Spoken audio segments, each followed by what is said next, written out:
الذين يؤمنون بالغيب ويقيمون الصلاة ومما رزقناهم ينفقون.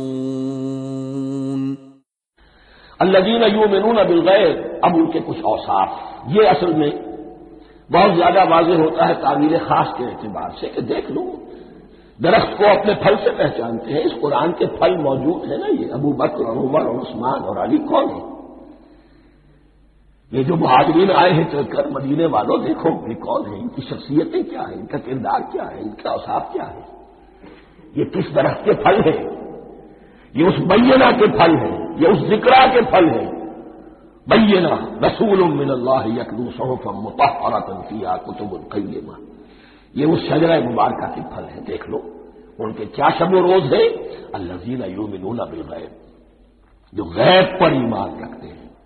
تعویل عام کے اعتبار سے اس کا بہت اہم مفہوم ہوگا جو یہ طے کر لے کہ سوائے مادے کی دنیا کے مجھے اس سے آگے جانا ہی نہیں.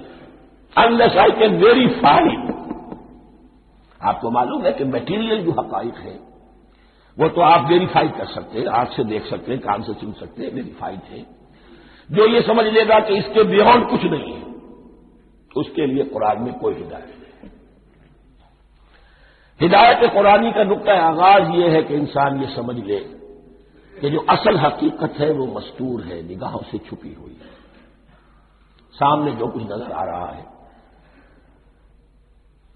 ایک انگلستان کے بہت بڑے فلسفی کی کتاب کا عنوان ہے appearance and reality. Reality and appearance, Bradley کی کتاب. اپیئرنس جو کچھ نظر آ رہا ہے یہ حقیقت نہیں، حقیقت اس کے پیچھے ہے. اور کنفیوشس کا ایک جملہ ہے جو بہت بڑا حکیم اور فلسفی تھا، چین کا بہت بڑا حکیم اور فلسفی، اور ہو سکتا ہے کہ نبی ہو، واللہ عالم، ہم کہہ نہیں سکتے.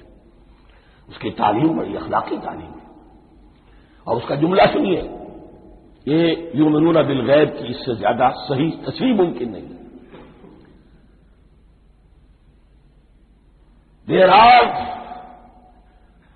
certain things, there's nothing more real than what cannot be seen. And there's nothing more certain than what cannot be heard. وہ حقائق جو آنکھوں سے نہیں دیکھے جا سکتے اور کانوں سے نہیں سنے جا سکتے، ان سے زیادہ یقینی اور واقعی حقائق اور کوئی نہیں. There's nothing more real than what cannot be seen. And there's nothing more certain than what cannot be heard. الذین یؤمنون بالغیب ویقیمون الصلاۃ، نماز قائم کرتے ہیں.